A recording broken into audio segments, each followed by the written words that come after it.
let me actually write this a little bit higher. So my name is Yoel. So for my concept, this kind of just came out the blue while we're talking up there when he brought the coffee idea. I thought that was going to be the prompt going. And while I just kind of figured it was in case, I kind of said something similar. So food kind of came to mind. So for me personally, I do like exploring other cultures. The biggest thing is food is probably the number one thing we all get into.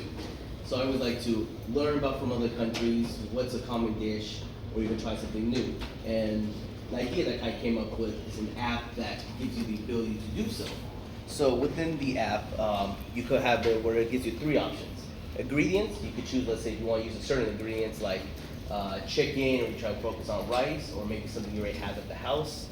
The feeling, still working on the name, but in the sense of like maybe what do you try to feel like to narrow it down? Do you want something spicy? Do you want something complex? How big is your party, et cetera, et cetera? And then surprise you, just throw something at me. And then as well as a saving option.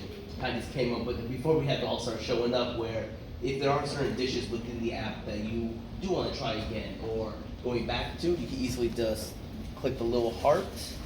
And like I have right here, I got a little French dish.